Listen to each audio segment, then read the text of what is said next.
It is Tuesday, September 15th, 2020, and you are tuned into Dirt Tracker Daily. I'm Justin Fiedler. Even though it's Tuesday, there is actually racing tonight. Fairbury Speedway is in action tonight with their One for the Road event featuring super late models and modifieds. The late model portion pays $15,000 to win and $1,000 to start, where the UMP modified feature will pay $175 to start and $1,500 to win. With some decent money on the line in an early week show, the field should be pretty solid for both races. Looking at a driver list for tonight, expect names like Bobby Pierce, Brian Shirley, Brandon Shepard, Kyle Strickler, the Gundakers, Shannon Babb, Frank Heckenass Jr., Billy Moyer, and maybe even Brandon Overton to be in attendance tonight with the late models. Fairbury always puts on a good show, so it should be a fun one tonight. In the track's last big event, the Super Nationals back on September 5th, Bobby Pierce won $10,000 in the late model portion, while Nick Hoffman was the nice modified winner. Fans will be allowed at the event, but if you can't attend, Dirt on Dirt and Flow Racing have live streaming coverage tonight. We'll recap that race on tomorrow's show. For those of you wondering where Kyle Larson will race next, it looks like he'll be in Pennsylvania again this weekend with the All-Star Circuit of Champions. The series races Friday night at Williams Grove with $5,000 on the line before heading to Lincoln Speedway on Saturday for the $20,000 to win Dirt Classic. Larson already has a win with the All-Stars at Williams Grove back on July 17th. He also won at Williams Grove during Pennsylvania Speed Week. Larson doesn't have an appearance at Lincoln in the last few seasons with either the All-Stars or the World of Outlaws. We'll talk more about the All-Star events later in the week as we get closer. We've had two COVID-related cancellations in the last 24 hours that are pretty big. First up, officials with the performance racing industry announced last night that the 2020 PRI trade show in Indianapolis, usually scheduled in December, will not take place this year. If you aren't aware of PRI, it's about a week-long, I believe, trade show that happens every year where most of the motorsports world kind of descends on Indy, to kind of mingle, sell stuff, make relationships, things like that. So it's a good place for kind of the whole industry to come together and be able to have those conversations that throughout the season maybe they aren't able to have in person. Everybody does big booths and things like that. They take over the convention center there. So it's an important week of the year if you kind of do any sort of business in racing. So that's definitely going to be a loss for this year for sure. Also, via tjslideways.com, it was announced that the World Series Sprintcars, one of the big sprint car series in Australia, will not race at all during their upcoming 2020-2021 season. There are still issues in Australia with borders being closed and no clear path to public events in a lot of the Australian territories, which led series officials to cancel the season. They do plan to return for the following season. So hopefully things kind of start to get turned around there so they can get some racing in, because that certainly sucks. We'll keep you posted if we hear more about the Australia stuff coming up. Kind of major topic for the show today. It's something I've been thinking about kind of for the last several weeks. The ability to predict race winners for several of the series that have in the analytics section, via the analytics formula, I think is, you can kind of take that into longer stretches and not just do single races, but we can do obviously longer stretches of the schedule and then maybe use that to predict champions.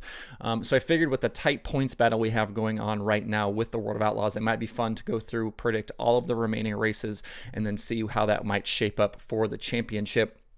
So I went through and did all of that for the remaining race nights. With Sweet and Shoehart so tight right now, it will basically kind of come down to who prevails more often over the final weeks. There are 14 race nights left in 2020 for the Outlaws. They are Lawton, Devil's Bowl, Plymouth, Wayne County, Lernerville, 2 nights at Williams Grove, 2 nights at Port Royal, Lakeside, Lake Ozark, Kokomo, and then the 2 nights at World Finals. For Shoehart, he hasn't finished outside the top 10 since July at Cedar Lake and has 21 straight top 10s. His average finish over the last 5 races is 5.3. The problem for him, though, is Sweet, after struggling in the middle of July, has come back to life. As I mentioned yesterday, he hasn't finished worse than 6th since Knoxville, a stretch of 10 races, and his average finish over those races is 3.7. The other problem for Shoehart lately is the lack of wins. Through the first 22 races on the schedule, he won 5 times. In the 18 races since then, he's been winless. He's been near the front a lot with 11 top 5 finishes, but he's going to need more to beat Sweet down the stretch. So after running predictions for the remaining races on the schedule, the prospects for Shoehart don't look great. Over the remaining 14 nights, he's only favored over Sweet in 2 of them, and those are both nights at World Finals to end the season. At some tracks like Devil's Bowl, the margin is actually really, really tight between the two, basically a toss-up. Like I said, Devil's Bowl. Others, it's pretty wide. Kokomo, Lernerville, Sweet is pretty widely favored over Shoehart in some of these starts. To kind of give you the full look of all of the races, Sweet right now is favored at Lawton, Devil's Bowl, Plymouth, Wayne County, Lernerville, Williams Grove, Port Royal, Lakeside, Lake Ozark, and Kokomo, and then Shoehart is favored those 2 nights at World Finals. So it looks like Sweet's performance and experience down the stretch will probably be too much for Shoehart, and it looks like the prediction for the championship right now is Brad Sweet. Here's what I'll say, though, for Shoehart. If he can keep it tight over the final weeks, his history of better finishes at Charlotte could actually bode well for him. Sweet needed to outrun shots at Charlotte last season to win the title, which he ended up doing by, only a handful of spots and a handful of points. If Shoehart is down slightly or up just slightly, Charlotte will be the perfect place for him to cap the season. He's been better than Sweet there, including a win recently and several top 3 finishes, and that could end up being the difference maker. But to keep the pressure on Sweet, Shoehart will need to win over this final stretch and maybe multiple times. There will be no Kyle Larson in attendance this weekend at Lawton and Devil's Bowl, so he will need to capitalize on those opportunities to win and get top 5 runs. The gap between the 2 drivers is 10 points right now, which is basically 5 positions on the track, with 2 points separating all finishing positions. But remember, the winner gets an additional 2 points. So between the winner and second place is actually a 4-point gap. So those additional 2 points with those wins could be big down the stretch. So certainly keep an eye on this. This will be something that will kind of be a continued topic of conversation as the season comes to a close here. It's going to be fun to watch. There's no doubt about that. And the other thing I will say for Shoehart is Shoehart has won a lot of places and done a lot of things this year that we've never seen him do before. So to think that he couldn't mount a charge, get hot, win some races down the stretch is something that's absolutely possible. But for right now, kind of looking at the numbers, Brad Sweet is the championship prediction from the DIRTRACKR.com analytics formula. So we'll probably do this a little bit more in the future. I want to, with as tight as the All-Star points have gotten, I would kind of like to do something similar here over the final races with the All-Stars as well. So we might do that later in the week or next week as well. So stay tuned for that. If you're looking for some dirt racing to watch tonight, there are a few things on the streaming schedule at DIRTRACKR.com. As I talked about earlier, Dirt on Dirt and Flow Racing have 15,000 to win late models and modifieds tonight from Fairbury.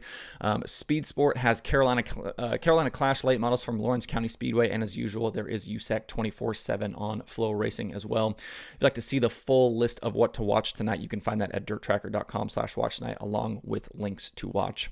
Before I close up shop today, I want to do a little bit of shameless plugging at DIRTRACKR.com. It's my show, so I'm going to do what I want. If you are new to the show, make sure you check out the website, DIRTRACKR.com, for all kinds of cool dirt racing stuff. I know there's some new people that probably have watched the YouTube show, that listen to the podcast, that maybe haven't been to the website. It's a good place, I think, to start your day to kind of get caught up on everything dirt racing. It's something that I use. I built it, but I use it all the time, especially to put together my notes for this podcast and do a lot of other things. I think that front page has all of the latest news from your favorite racing series and news sites. Having that all in one place where you can just kind of scroll through and be able to see everything in one place, I think is super valuable.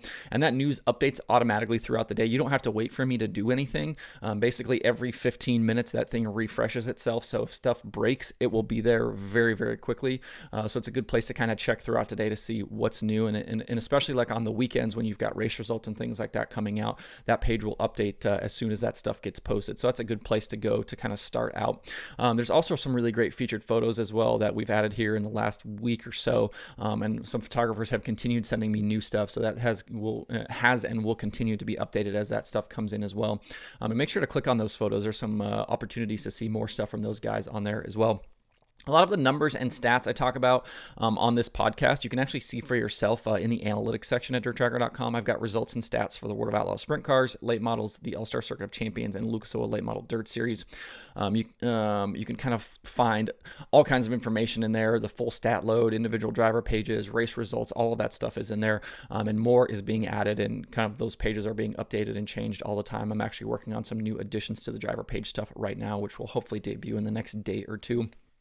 Also, if you want to listen to other dirt racing podcasts, not just this one, the podcast page is a good place to start there, DIRTRACKR.com/podcasts. The videos page features some of the top dirt racing YouTube channels. All of those playlists are there. That stuff updates automatically as well.